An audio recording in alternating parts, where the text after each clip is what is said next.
बाळ उठेपर्यंत आता मला पटकन व्हिडिओ बनवून घ्यायचा आहे, कारण त्याच्या उठायला अर्धा तासच बाकी आहे आणि तो बरोबर त्याच्या टायमिंगलाच उठतो. तर असो, तर मेन टॉपिक असा आहे की वेट लॉस कसा केला.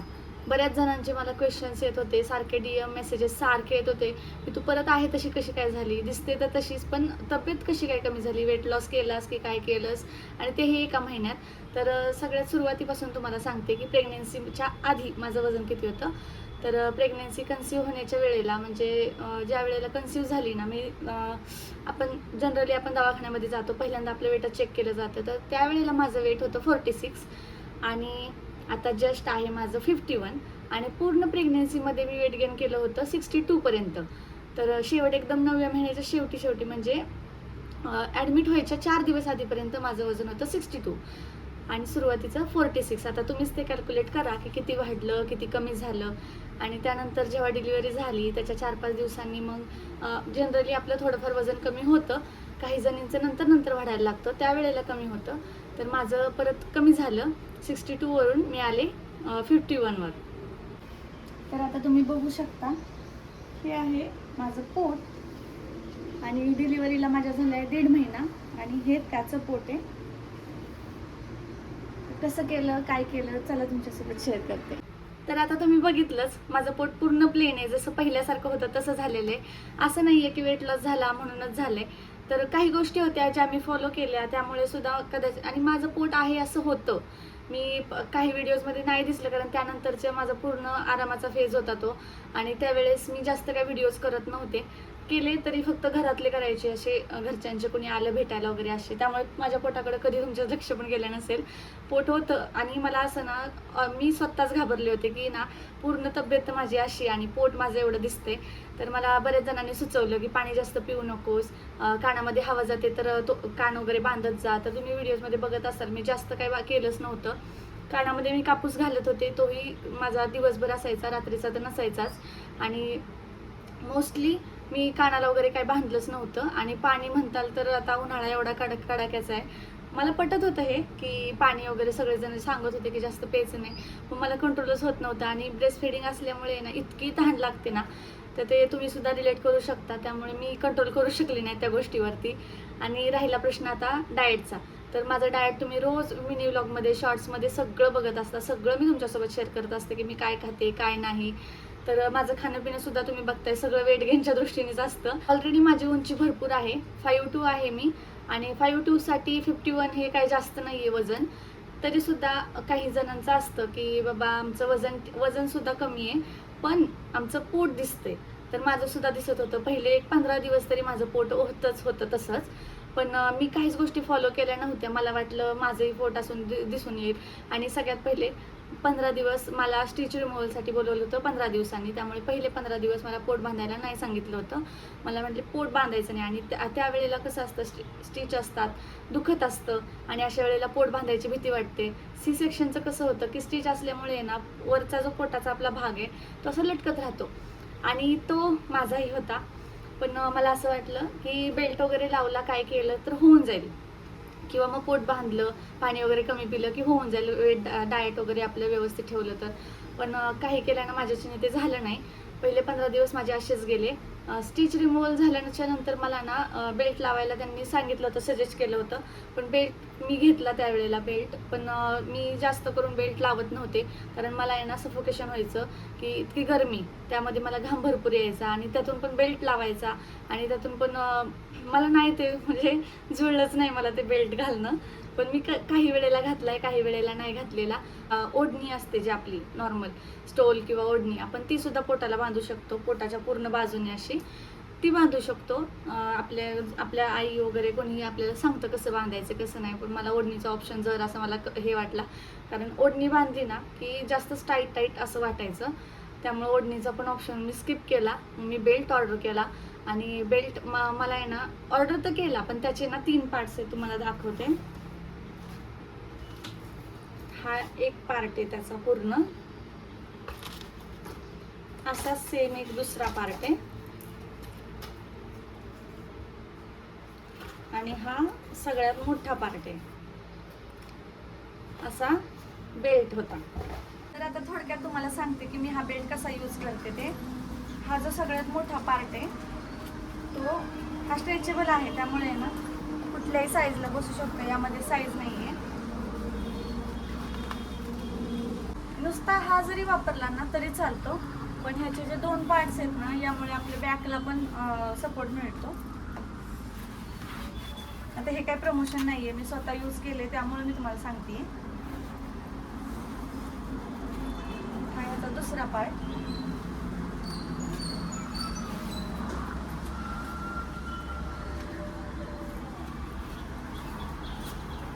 आणि हा लास्ट पार्ट जो एकदम आपल्या लोअर बेलीला येईल. आणि डाएटचं म्हणाल तर पाण्याचं पण सांगते. मी गरम पाणी पित होते. गरम म्हणजे उकळलेलं थोडंसं कोमट करून, आणि दिवसभर म्हणजे सकाळी एकदा कोमट केलं ना तर ते 10-11पर्यंत ते कोमटच राहायचं. ते कोमट पाणी मी प्यायचे. त्यानंतर 11-12च्या पुढं गरमी इतकी आहे की ते पाणीसुद्धा कोमटच राहायचं. त्यामुळे दिवसभरसुद्धा तसंच पाणी. आणि त्यानंतर संध्याकाळच्या वेळेला पण ज्या वेळेला मम्मी रिटर्न करून आणायची गरम पाणी तर ते सुद्धा कोमटच राहायचं. फक्त रात्रीच्या वेळेला ते एकदम थंड असायचं पाणी. म्हणजे मी कोमटच पाणी पिलेले, अजूनसुद्धा मी कोमटच पाणी पितीये. पोट वाढते तर वाढू द्या, ते जिम करून कमी होऊ शकतं. स्टिच रिमूव्हल झाल्याच्या नंतर मला डॉक्टरांनी सजेस्ट केलं की 2 महिन्यानंतर, आत्ता लगेच नाही, 2 महिन्यानंतर तू हलका हलका व्यायाम करू शकतेस. आणि आत्ता सध्या वॉर्मअप करू शकतेस, फक्त वॉर्मअप किंवा योगा वगैरे असं नॉर्मल एकदम हलका हलका. तर मी तो सुद्धा केला नाही, कारण मला नव्हतं जमत. सारखे कोणी ना कोणी घरी यायचं आणि बाळाला बघून मला स्वतःला बघून ते थकवा आहे, त्या सगळ्यामध्ये ना मला नाही जमत ते करणं. आणि मला हे सगळं अवघड जायला लागलं. मग म्हटलं तो पण विषय ड्रॉप केला. म्हटलं व्हायचं तर होईल पोट कमी, नाहीतर नको होऊ देत, बघता येईल परतच्या परत. मग मी पण म्हटलं ठीक आहे, जिमने होईल कमी, एवढं काय तेव्हा. आणि थोडंफार पोट राहणारच. आता आपण एखाद्या बाळाला जन्म दिला आहे त्यामुळे पोट हे राहणारच. आणि असंही नव्हतं की माझ्या बाळाचं वजन कमी भरले म्हणून माझं पोट छोटं होतं म्हणून ते कमी झाले, असंही नाही आहे. बाळाचं जन्माच्या वेळेचं वजन होतं 3.25 किलो, म्हणजेच 3,200 होतं, 3.2 kgs. मग विचार करा तुम्ही, माझं पोटसुद्धा भरपूर होतं. फक्त उंचीमुळे ते कधी कळून आलं नव्हतं. आणि त्यानंतर पोट माझं जास्त लटकलेलं पण होतं 15 दिवस पहिले तरी. हळूहळू ते तसंच म्हणजे हळूहळू कमी होत गेलं. मला त्याच्यामध्ये एक मेन कारण असं वाटलं की त्यामध्ये माझ्या गरम पाण्याचा एक रोल आहे, आणि दुसरा म्हणजे ह्या बेल्टचा एक रोल आहे. या बेल्टमुळे आहे ना ब्रेस्ट फिडिंगला बसताना अर्धा तास बसावं लागतं, कारण नवीन बाळांना प्रॉपरली लॅच करता येत नाही, त्यांना पोट भरले की नाही कळत नाही, त्यामुळे अर्धा-पाऊण तास तरी बसावं लागतं. आणि अशा वेळेला आहे ना पाठ, पोट, कंबर सगळं दुखून येतं. आणि इतक्या वेळ आपण बसू पण शकत नाही, कारण आपली पण तेवढी इम्युनिटी नसते की आपण एवढ्या वेळ तासन-तास बसून राहू. ह्या बेल्टमुळे ना खरंच सपोर्ट मिळतो. पूर्ण आहे ना, हे पूर्ण आपला एरिया सगळा कवर होतो. त्यामुळे आहे ना ह्याने सपोर्ट मिळाला मला चांगला. त्यामुळे मी तर सजेस्ट करेन की हा बेल्ट घ्या. जास्त काही महाग नाही आहे, एक 500-600च्या दरम्यान येतो ऑनलाईन घेतला तर. मी लिंक देते वाटल्यास डिस्क्रिप्शनमध्ये, आणि नाहीच देता आली तर मी एखाद्या मिनी व्लॉगमध्ये देईल. तर असं होतं की ही कारणं होती काय काय छोटी छोटी. आणि अजून एक म्हणजे जिरा आणि ओव्याचं पाणी. थोडासा जिरा आणि थोडंसं ओवा. आपण एक ग्लास नाही घेतला तरी चालेल, अर्धा ग्लास जरी घेतला ना तरी त्यामध्ये ते चांगलं उकळून घ्यायचं. आणि ते थोडंसं अर्धं होईपर्यंत ना 1 कप जरी रोजचा सकाळी उपाशी पोटी पिला ना तरीसुद्धा पोट कमी होण्याला मदत होते. आणि जिरा आणि ओवा तर बाळासाठी सुद्धा चांगला असतो, त्यामुळे ते घ्यायला काही हरकत नाही मला असं वाटतंय. तर ते एक रेग्युलरली घ्यायचे, त्यामुळे आपलं पोट हळूहळू कमी होतं. आता कुठलीही गोष्ट एकदम कमी होत नाही. ज्या हेल्दी असतील लेडीज त्यांचं तर एकदमच होऊ शकत नाही. तुम्हाला व्यायामाचीच गरज आहे. चला, आमचा टाईम संपला, आमचा पिल्लू उठलेला आहे. तर ह्या काही छोट्या छोट्या टिप्स आहेत जे मी स्वतः करते, मी तेच तुमच्यासोबत शेअर करते. असं नाही आहे की मी व्ह्यूजसाठी काय तुम्हाला एक्स्ट्राचं सांगेल किंवा काय. आता मला वाटलं तर मी काही सांगू शकले असते, पण जे आहे ते आहे.